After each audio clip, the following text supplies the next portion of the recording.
Bom dia, bom dia! Tá começando mais um episódio da Loleres, seu podcast jurídico direto, prático e sem juridiquês. Eu sou o Victor. E eu sou a Laísa. Muito bom dia nessa manhã de terça-feira. E hoje tem bastante coisa por aqui. No consumidor, a Justiça condena a XP por falha na proteção de dados de um investidor. E no tributário, o CARF livra empresas do mesmo grupo do pagamento de IOF em empréstimos internos. No digital, o MP de Goiás acusa Virgínia Fonseca de descumprir liminar sobre transparência em publicidade. E no civil, o TJ da Paraíba nega dano moral por negativação legítima, reforçando os critérios para inscrição em cadastros de crédito. E para fechar, é claro, a sua dose diária de inteligência jurídica com as principais decisões do STF e do STJ da semana. Mas antes de começar com as nossas notícias, eu quero ler o comentário da Gisele. Ela falou assim: fiquei 3 dias incomunicável e tudo o que eu imaginava era, poxa, irei ficar sem meu consumo diário. Fiquei pensando como foi a edição e imaginando as falas. Mas enfim, voltei. Muito obrigada pelo seu comentário, Gisele. Agora você tá aqui com a gente e vai ficar mais atualizada. E uma menção honrosa ao Renato Martoni, que o cara tá virando quase um embaixador do podcast. Ele diz que até os professores dele estão ouvindo o episódio e trazendo pontos para aula. Café na mão, fone no ouvido, então bora entender como essas decisões estão moldando o direito no Brasil. E a gente começa direto com o direito do consumidor. A Justiça condenou a XP Investimentos a indenizar um cliente pelo vazamento de dados pessoais relacionados à sua vida financeira, incluindo o valor investido e informações sobre o portfólio. O tribunal reconheceu falha de segurança e ausência de medidas técnicas e administrativas adequadas, em violação aos deveres previstos na Lei Geral de Proteção de Dados. De acordo com o acórdão, a exposição de informações sensíveis no mercado de capitais aumenta os riscos de fraude, phishing e engenharia social, com potencial de prejuízos patrimoniais e emocionais. Essa decisão, ela aplicou os princípios da prevenção e da segurança e reconheceu a responsabilidade do controlador por incidentes de tratamento de dados, conforme o artigo 42 da LGPD e o Código de Defesa do Consumidor. Os julgadores destacaram que não basta alegar ataques cibernéticos sofisticados sem comprovar a existência de um programa efetivo de governança em privacidade, gestão de vulnerabilidades e auditoria de acessos. O dano moral foi caracterizado pela quebra de sigilo e pela perda do controle sobre informações estratégicas do investidor, dispensando prova de prejuízo concreto. E bora para o nosso anunciante de hoje, que é a Jus Club, que é uma grande parceira aqui do podcast e da newsletter. A Jus Club é mais do que um clube de leitura, pessoal. É uma comunidade que acredita que o conhecimento transforma destinos. Toda terça-feira, no quadro Livros que Transformam, eles recebem profissionais que fazem a diferença no mundo jurídico. Tudo isso para compartilhar as obras que marcaram suas trajetórias e mudaram sua forma de enxergar a advocacia e também a vida. E no episódio de hoje, às 20 horas, o encontro é com a doutora Mariana Moretti, estrategista em propriedade intelectual e autora do livro Segredo Empresarial. O papo vai mostrar como o advogado pode atuar de forma estratégica nessa área e quais livros ajudaram a moldar a visão de mundo e de advocacia da convidada. Se você acredita que ler é o primeiro passo para transformar sua carreira, esse episódio é para você. Clique no link na descrição e faça parte dessa comunidade que une direito, leitura e propósito. Bora voltar com as nossas notícias com direito tributário. O Conselho Administrativo de Recursos Fiscais, o CARF, decidiu que não incide IOF crédito sobre empréstimos realizados entre empresas de um mesmo grupo econômico. Isso quando a operação não apresenta características típicas de atividade financeira. O caso que a gente está falando aqui, ele envolvia mútuos internos usados para equilibrar o caixa entre controladora e controladas, sem intermediação, sem spread fixo e com recursos próprios. Para o colegiado, essas operações não se enquadram no conceito de operação de crédito, previsto no artigo 153, inciso 5 da Constituição Federal, e nos artigos 63 a 66 do Código Tributário Nacional. O voto vencedor reforçou que o fato gerador do IOF é a operação de crédito em sentido estrito, aquela que envolve captação de recursos e concessão de crédito de forma habitual, com remuneração típica de intermediação financeira. Quando o mútuo é pontual e ocorre apenas para movimentação interna de capital capital entre empresas relacionadas, o imposto não se aplica. O colegiado observou que a cobrança seria indevida, pois o objetivo não é lucrar com empréstimos, mas apenas otimizar o fluxo de caixa dentro do grupo. Outro ponto que vale destaque aqui é que a simples cobrança de juros contratuais não transforma o mútuo civil.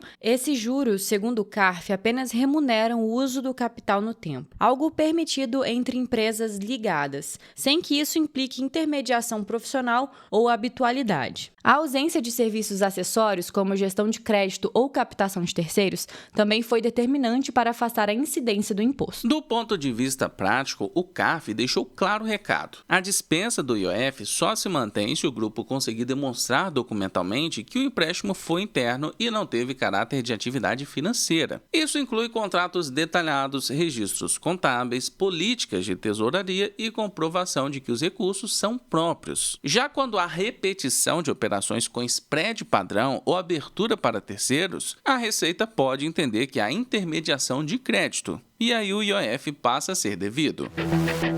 O Ministério Público de Goiás ele acionou novamente a influenciadora Virgínia Fonseca por suposto descumprimento de uma liminar que impôs regras de transparência nas suas publicações comerciais. Segundo o MP, a decisão judicial determinava que todo o conteúdo publicitário fosse claramente identificado, com aviso visível ao consumidor, para evitar confusão entre publicidade e opinião pessoal. A promotoria sustenta que novas postagens da influenciadora não atenderam aos parâmetros fixados e pediu a aplicação de uma multa no valor de R$100 mil pelo descumprimento, valor previsto a título de astrentes. De acordo com o órgão, a liminar visava coibir práticas de publicidade velada, garantindo ao público informações adequadas sobre o caráter comercial de cada publicação, e especialmente em conteúdos que promovem produtos com apelo de performance. A medida se apoia no dever de transparência previsto no Código de Defesa do Consumidor e em diretrizes do CONAR para marketing digital. O MP argumenta que a ausência de rotulagem pode induzir o seguidor a erro e comprometer a confiança nas relações de consumo. Do ponto de vista jurídico, as astrentes têm função coercitiva, servem para forçar o cumprimento da decisão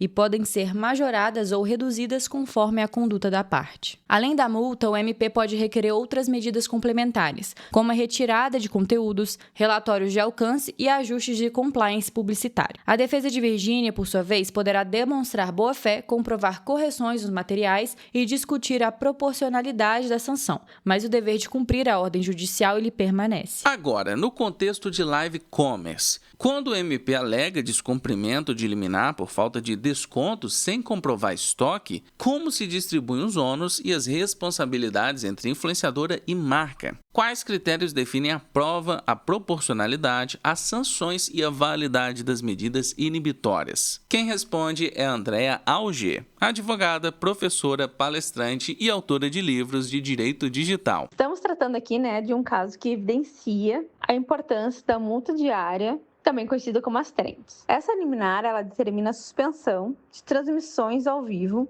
e de campanhas promocionais dessa empresa até que se comprove a existência de estoque suficiente para atender esses pedidos em que há diversas reclamações dos consumidores. A gente tem que lembrar também que as postagens, elas continuaram no dia seguinte através da influenciadora, que é sócia dessa empresa, e que pode configurar, e está configurando um descumprimento reiterado da decisão liminar. Então, é muito importante a aplicação da multa de 100 mil por cada dia em que houve ou houver esse descumprimento por parte tanto da empresa quanto da influenciadora. Na minha opinião, houve uma clara tentativa de não cumprir essa decisão e simplesmente utilizaram novas ferramentas para realizar as mesmas condutas. E essa decisão, ela proíbe as lives, as ações publicitárias, e o único objetivo é esse, a proteção do consumidor. Então, no momento que você troca o meio de comunicação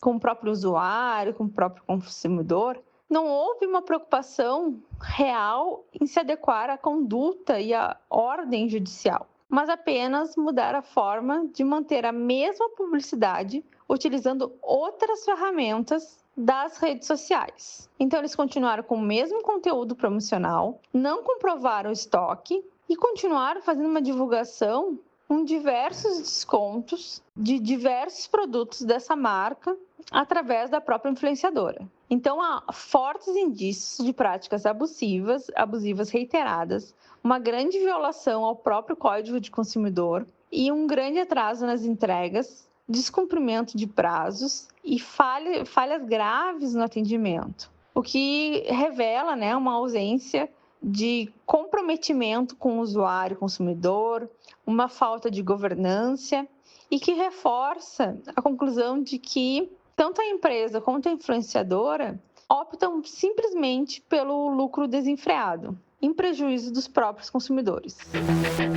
E vamos agora com o direito civil. A Câmara Cível do Tribunal de Justiça da Paraíba manteve sentença que rejeitou o pedido de indenização por danos morais de uma consumidora que alegava negativação indevida. O colegiado confirmou que havia contrato válido, dívida líquida e comunicação prévia ao órgão de proteção ao crédito, reconhecendo a inscrição como exercício regular de direito do credor, conforme o artigo 188, inciso 1 do Código Civil e o artigo 43, parágrafo 2º do Código de Defesa do Consumidor. Nessas condições, não há ato ilícito capaz de gerar reparação. O tribunal explicou que o cadastro de inadimplentes é legítimo quando o credor observa os requisitos legais, contrato formalizado, dívida exigível e notificação prévia do devedor. De acordo com a súmula 404 do Superior Tribunal de Justiça, não é necessário o aviso de recebimento, o AR. Basta comprovar o envio da comunicação ao endereço do consumidor. A ausência desses elementos, por outro lado, pode configurar inscrição indevida e atrair responsabilidade civil. A decisão também reforçou o entendimento consolidado de que o dano moral não decorre automaticamente da negativação. Ele depende de comprovação de ilicitude, nexo causal e dano efetivo. O tamanho do abalo não importa. O que define a indenização é a presença de irregularidade. Assim, quando o credor age dentro dos limites legais, o registro é válido e não gera reparação. O colegiado destacou ainda as hipóteses que transformam a inscrição em ato ilícito: a dívida inexistente ou já quitada, falta de notificação prévia, erro de homônimo ou manutenção indevida da anotação. Nesses casos, o dano moral é presumido. Também citou a súmula 385 do STJ, segundo a qual a inscrição indevida pode não gerar indenização se já houver apontamento legítimo anterior. O prazo de permanência do registro continua sendo de 5 anos, conforme o artigo 43, parágrafo 1º do CDC. Na prática, o TJ da Paraíba reafirma que a negativação, quando feita dentro das regras, é instrumento legítimo de proteção ao crédito. O consumidor deve agir rapidamente se considerar a cobrança indevida, reunindo provas de pagamento, enquanto os fornecedores precisam manter contratos e notificações devidamente documentados para demonstrar que agiram conforme a lei.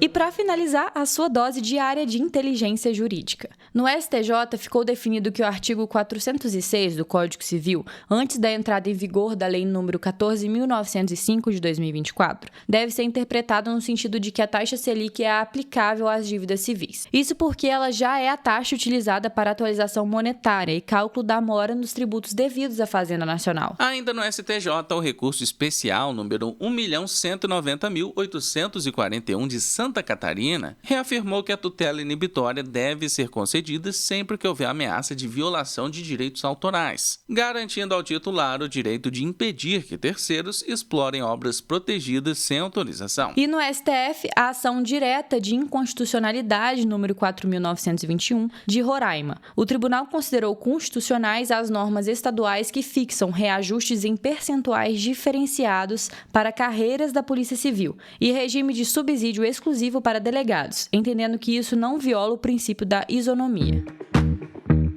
E por hoje é só, nosso episódio vai ficando por aqui. Muito obrigada a você que acompanhou a gente nessa terça-feira. Muito obrigado a todos que comentaram na edição passada e bateram ponto com a gente. A Gisele, o Reinaldo, a Rê, Dali Viegas, Kelly Barros, Luiz Ló, Gustavo, Felipe Calou, Renato Martoni, Guilherme Chaves e Bianca Martins. Muito obrigado a todos que comentaram. E já sabe, segue a gente no seu tocador de podcast favorito, ativa o sininho para não perder nenhum episódio e avalie a gente com 5 estrelas, porque ajuda bastante. Lembra também de compartilhar esse episódio lá nos stories e marcar a gente no @lo.lere. Se cuida, bom estudo, bom trabalho e até amanhã.